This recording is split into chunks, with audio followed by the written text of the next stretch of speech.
Hi everyone, so today's video is going to be something quite different. So in the post I kind of impulse bought a microscope. So this is a light microscope, and I thought I would do a video showing sort of Loricariidae specifically, them under the microscope.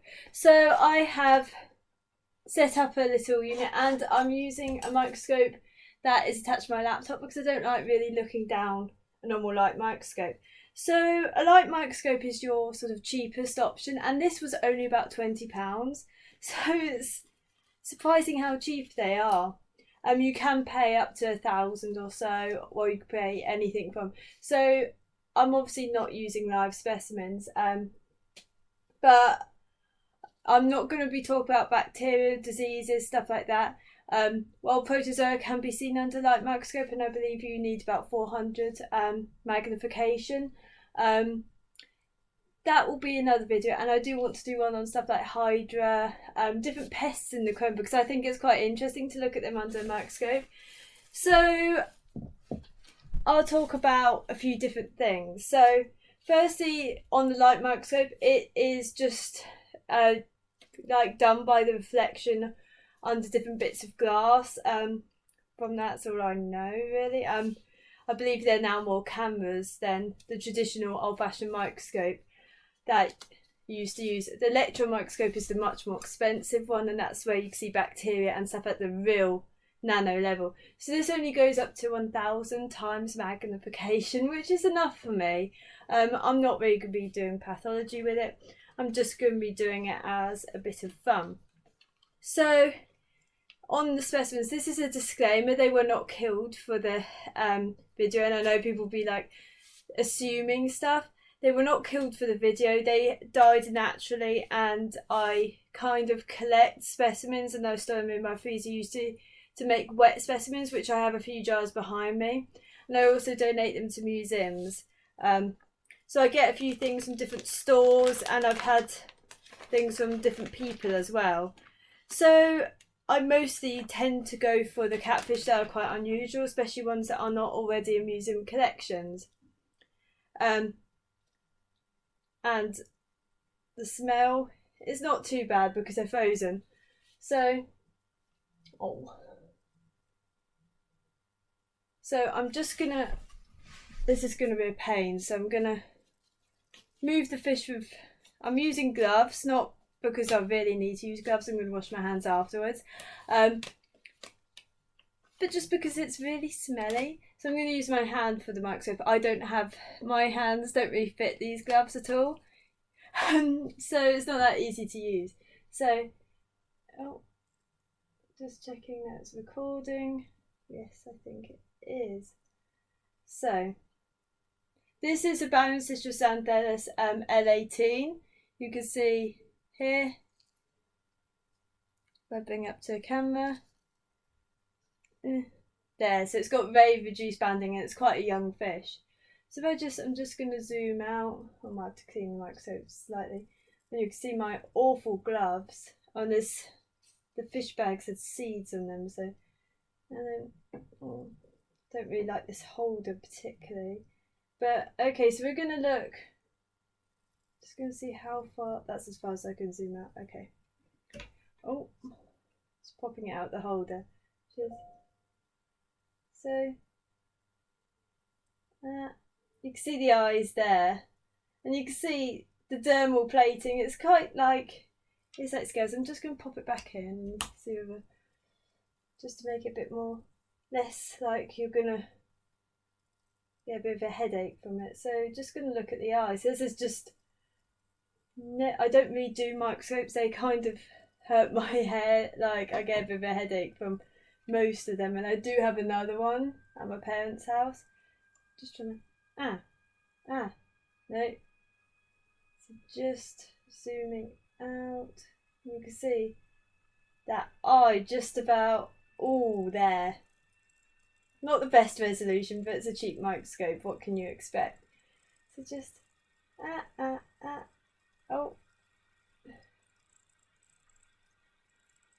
trying to figure out these things. That's beautiful. You can see the eye there are a few papers on the eye morphology. You can see the dermal plating quite well. Just going to see if I can, maybe.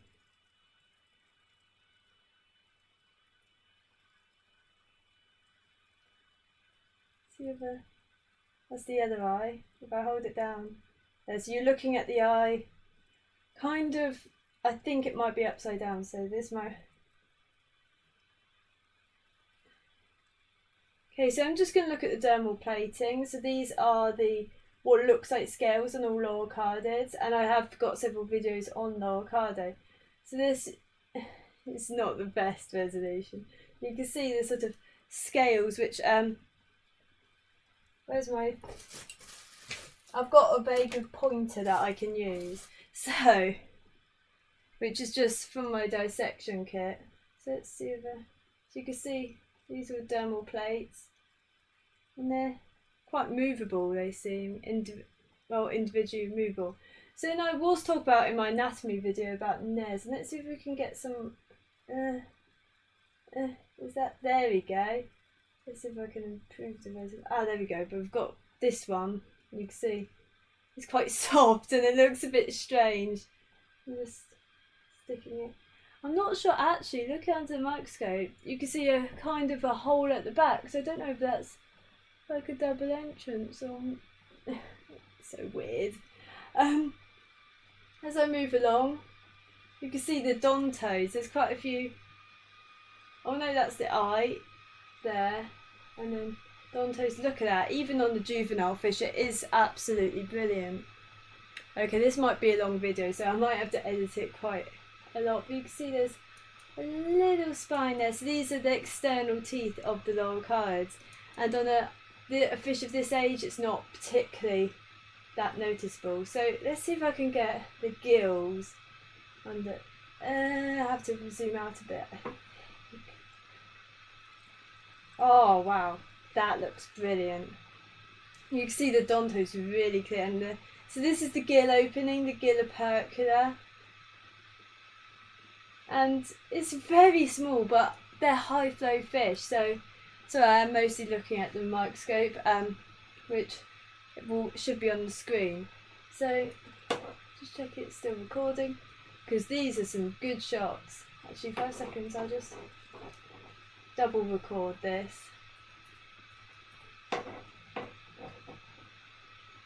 So I'm going to record it on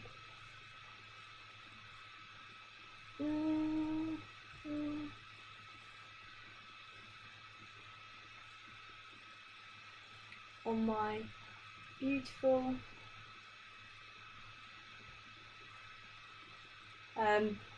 PowerPoint as well, just in case it doesn't work. So you can see, these might be pigment cells. I'm not I did do physiology in my degree, but it's been a while.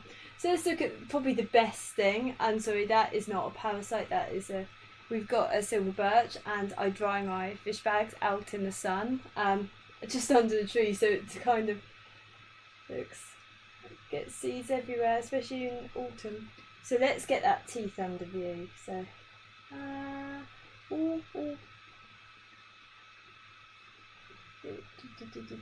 oh, look at that. So not many people know that a lot of fish have teeth, and especially Loricariidae. And until you look at them, look at that. Absolutely fascinating. And you can see, this is what they're rasping with. This is what they're taking off. Well, in this species, they're off-rich and algae, and you can see it's very good for that thing. Whereas the carnivorous species will have a lot more of a. They seem to have less teeth usually, but depends, because Hypostominae, which is more of a omnivore, seems to have slightly different. You can pull back. Don't want to damage it because it is quite sharp. And I've been stabbed by this thing quite a few times. So it's letting me. So let's look at the lower teeth. So you can see these are not getting as much of a good resolution, but these are. I wonder whether these are like taste buds and whether they are because catfishes do have a really good sense of taste. Let's see if we can. No, not gonna go. And they do have tiny little barbels there. So cute. Even though I'm saying about dead fish, and you can see you can't. Well, I'd have to zoom out. But around this area that's the skeletal anatomy, and most have a very soft abdomen. You go further down, which you're probably not really getting the placement of this. There is another bone down here, and then the genital papillae, which I talk about occasionally, especially in sexing, and you can see this here. So this fish is way too young to actually sex. And these odontos are absolutely. Oh, if you go down, that is a really good view. And this isn't even that high resolution. I mean, high magnification. But wow. Oh my god! And this is the adipose fin. It's a kind of I would say a bit of a naff looking fin. And if I get my focus, let's see if I can focus. Ah, there we go. And then this is the easiest way to count rays. Oh, so you can see the fish when they die, and when you, especially when you're defrosting them, they can have this awful stain in it. Not a bit smelly, but this is how it's easy to count fin rays, especially if they're quite small. So you can see these are the soft ones there. So if I just we'll put him back in his bag, and let's move on to Panaqolus albivermis. So this is a wood eater, and you're not going to see vastly different anatomy, and this one's still actually quite badly frozen. So he's a much larger fish. So this is a mature specimen, and let's just look at the odontode growth, because I believe this one looks quite masculine to me. So, there we go. Look at that. Look at those teeth. Even on the adipose fin, which is, if I turn the fish to its side, look at them. Absolutely brilliant fish. And I think the one that you'll probably want to see, if you're interested most in the mature fish, is this. And let me just show you. Oh, I'm not too fussed about actually touching the fish myself, but I know people don't want me to touch with my skin, so I might accidentally. There's not much you could do about it, really, but look at these. So these are the ones at the gillipercula of the fish, and absolutely brilliant. They're like hairs, but no, they are teeth practically. And this would be the defence mechanism you see in quite a few Loricariidae, where they really poke them out just to say back off, or well, it's territory really. And they're in some they are more reversible than others. Let's see if I can, because I believe they are quite so you can't. I need another camera on this, but look at that. So this is the gillipercula with the odontos, and you can see where the fish is really averting him. So he will be saying, leave me alone, back off, this is my territory. And you can see with those odontodes, you don't want to get hurt. These ones I find are more likely to pop bags than Ancistrus. Ancistrus ones point forward, and I don't have a specimen of Ancistrus. They're more like these ones at the front, you can see, but bigger and hooked. So they're more likely to hurt you, but not really to pop bags. So I'm just going to try and dry the mouth a little bit of this fish, because if you're going to want to see the teeth, which on a Panaqolus, I've just damaged the mouth, I think, slightly. But on Panaqolus, that's what you're really going to want to see. So let's see whether we can get that. So these are the detritivores, and they'll be feeding largely on the bacteria decaying the wood.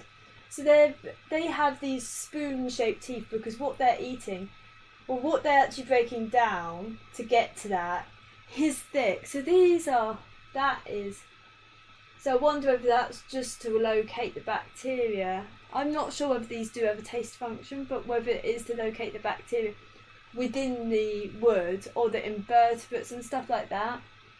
But that jaw is solid. I cannot move that. Look at those teeth. So these, it's difficult to explain more as the teeth, but these sort of solid ones, like where I've got that, they're the teeth, and you can see there's another plate down below. And they're quite far in compared to that Baryancistrus xanthellus, so that's kind of that rasping motion rather than sort of. It's really difficult, like, because I don't do physiology, so I'm still only learning. I'm the only student, and microscopes help a lot. So it's like a rest of anatomy of a sort of a more mature fish than the previous, and you can kind of. It's very difficult to see dermal plating in this taxa. You kind of need to dissect it properly in the CT scanner. But you can see this is I think this is a joining of a dermal plate. So dermal plate is like this external skeleton. Let's see his eyes, because these ones will probably be inhabiting much darker areas in the wood, deep down. Panax will do the same. So their eye morphology, that would suggest to me that their eye morphology would look very different. But let's see. Okay, so it looks a bit bigger, and that could be just to see. But catfish don't really use. They tend to be much more. Oh, you can see the dermal plates. Let's see if where's my. I think just around there you can see the plates, but just trying to get this better resolution on. Right, to zoom. Let's zoom in and see how far we can go, and probably not see anything because that might be a bit too much resolution. No, I can't see anything. But you don't need that much to look at anatomy. And that, I think it's looking at the eye, so no, it's looking at, God knows what it's looking at. And there's probably. Yeah, and you can see the nose here. I don't think it has another. Let's just get better resolution on that. Because always you're looking at a bit of a blurry. Sorry, my hands. Oh, it's not easy to do it holding something. No. So I did say in anatomy you do calculate the Nair distance, and this is used a lot in taxonomy. So Nair distance usually compared to eye distance. So you get something called calipers, which are like good measuring tools, and you can see it will calculate it exactly. So I've used them quite a few times, and they drive me mad, especially one that keeps slipping.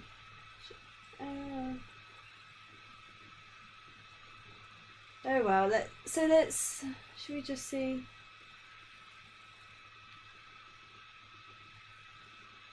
Oh, so this looks like we're looking at, this is the dorsal fin. So let's see if we can take a look at the dorsal fin on this species.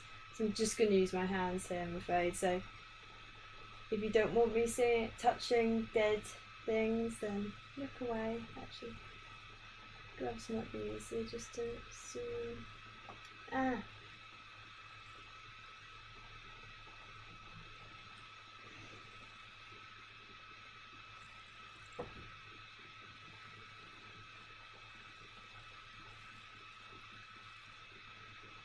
There we go. So you can see the little bones in that dorsal ray, just shining, each one. What was that?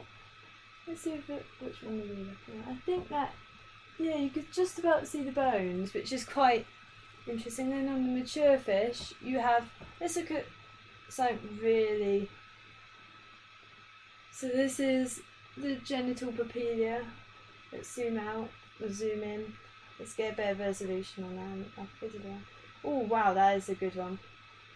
So genital papilla is here, and that I did say this was male, but I think this is actually a female fish. Especially that genital papilla is very short and wide.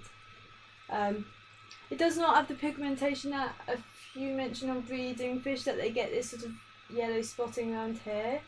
But the odontos did throw me off earlier, and the sexing is never exact.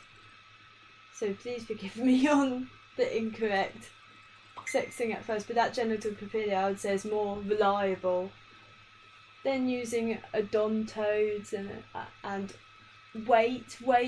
You get fat fish. So let's look at Panaqolus. Is particularly hairy, just like hypans are, as are the Canthicus group is Acanthicus, Pseudocanthicus, but Peculatia, Hypostominae, they are. Look at that. And that will be probably a defence as well, but the whole thing, imagine swallowing that when it is like that. But anyway, yeah, I think I'll stop there. Thank you for watching. If you like my videos, please comment, rate and subscribe. Well, comment, like, subscribe, and stuff like that. I'll be doing other videos. I do want to do more of the microscope. Probably dissections as well. Just to show off anatomy for fish keepers as well. So something that's quite useful rather than